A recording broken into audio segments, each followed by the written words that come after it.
when that earthquake will come, with how much energy it will release, and at exactly which place. So Right. we don't have any method and technique by which you will be able to predict.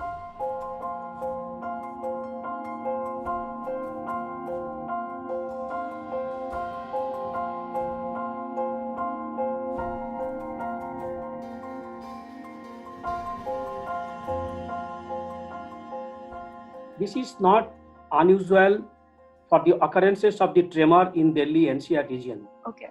If we look into the past, we see that this region is vulnerable to the occurrences of the earthquake. Okay. And since past, we have been seeing that micro earthquakes, which is less than 3 magnitude earthquake, and the earthquakes between 3 to 3.9, which is defined as the minor earthquake, and the earthquake which magnitude is between 4 to 4.9 is defined as the light earthquake. Okay. These earthquakes have happened in the past into this region, and this region is vulnerable for the occurrences of the earthquake, and this is not a very unusual phenomena what we are observing nowadays. Okay. Little bit more magnitude earthquake in the sense of 3.2 to 4.6, that 11 tremors you have already told have been experienced during the last 2 months. But to understand in the seismicity into this region, as it falls into the zone 4, it is usual that this region has experienced a lot of strain energy into the subsurface, and that strain energy is getting accumulated. Now, where from that strain energy is coming, if you ask this question, I would like to say why this region is vulnerable. Because there is a continuous Indian plate moving towards north. Okay. And it has collided with another plate lying into the north, which is called Eurasian plate. Okay. And the plate, when it is colliding, it is actually moving past each other. Indian plate is subducting and Eurasian plate is overwriting. So at the plate boundary, the Earth's crust is getting shortened, and the shortening of the crust is causing a lot of deformation into the rock. And that deformation of rock is nothing but rock is getting accumulated lot of strain energy. Okay. And that Himalayan belt has lot of faults, fractures, and weak zones. Whenever there are opportunity, these energy are getting released through those weak zones in the form of earthquakes. And in the Himalayan belt, all sort of earthquake can take place, starting from minor to major earthquake and great earthquake. Okay. But when I look into the Delhi NCR region, it is lying into the plate interior. Okay. And the plate interior rock also getting deformed. And there are also rocks getting strain accumulated. But the deformation is less than what deformation is taking place into the plate boundary. Okay. And Delhi NCR region has a lot of weak zones. There is Delhi Haridwar Ridge, there is Yamuna lineament, there is Muradabad fault, Sohana fault, Mathura fault, then Mahendragarh, Dehradun subsurface faults, then Great Boundary Fault, and these act as a path for the release of the accumulated energy into the subsurface. Okay. And again, this accumulated strain has been as a result of the movement of the northward movement of the Indian plate and its collision with the Eurasian plates. So these are getting experienced into this region. So it is nothing that it has been taking place now, but some more that light magnitude earthquake or minor magnitude earthquake has taken place, and this we need not worry about the occurrences of the earthquake.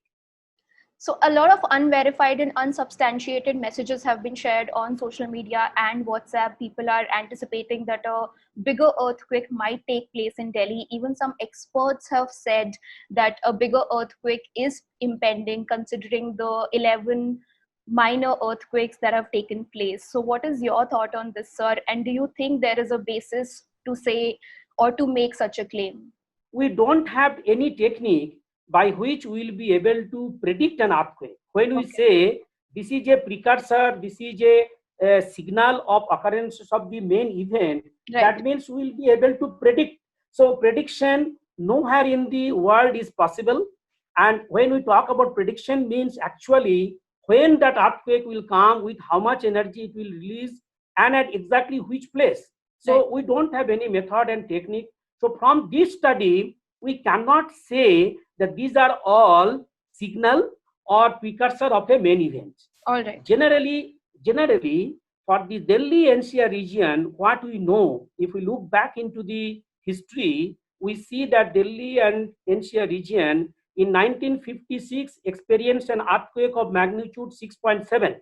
Right. In 1960, it has experienced an earthquake of magnitude 6.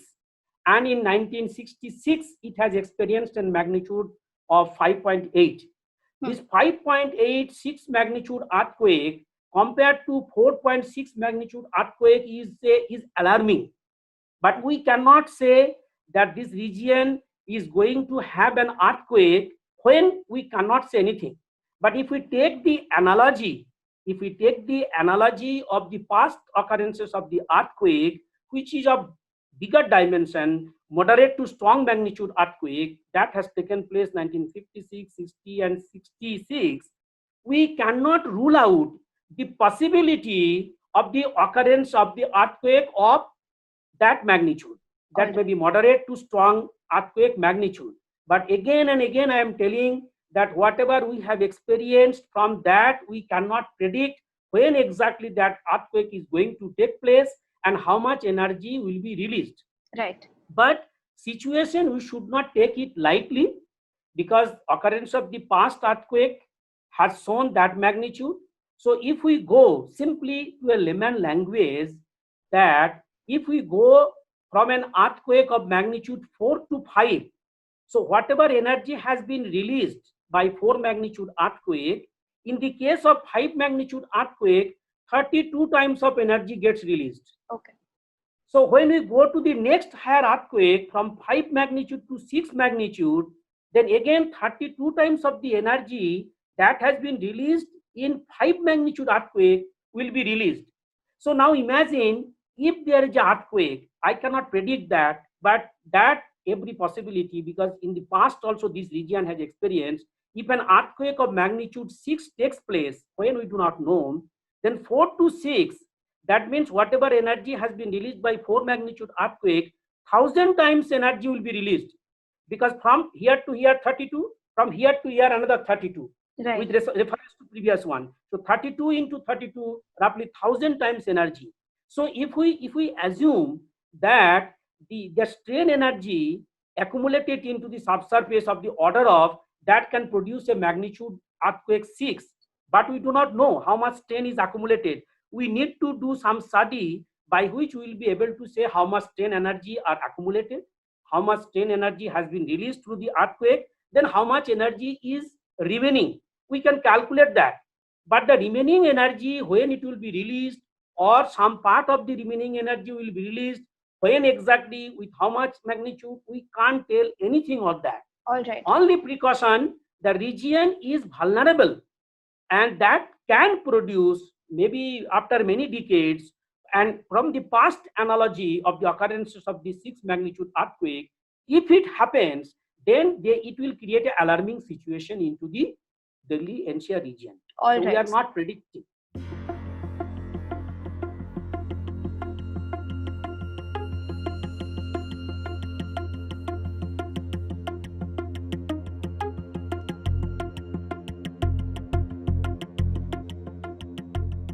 You know that the earthquake we cannot stop. Okay. This is a natural phenomena. Right. So what we can do, we can take a preventive measure. What are those preventive measures? You know, Delhi and NCR region, there are many tall rising buildings. There are huge populations. There are huge lifeline structure for the water, for the power, for the communication, for transportation. And there are a lot of hospitals, schools, buildings. And if those big structures as well as tall buildings are existing into that region, anyway, nobody can stop the earthquake, we know.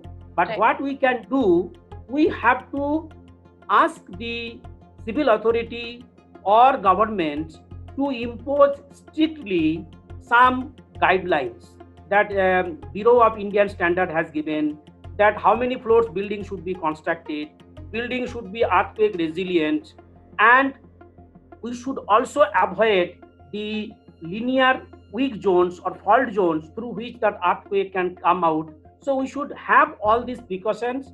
First of all, that building codes has to be followed properly so that we can sustain. If a bigger earthquake comes in future, we do not know, then we will be able to sustain. And then we'll be able to save the properties, we'll be able to save the structures and all these things. So geoscientific point of view, we can map where are those vulnerable faults or fractures or lineament, what is their subsurface disposition, and what is the nature. So there are a lot of seismological network run by Ministry of Earth Science is also there, other institutes are also doing. So we should know the subsurface image in detail. But even if we know the subsurface image of the detail, we will not be able to predict the earthquake, we will not be able to stop the earthquake.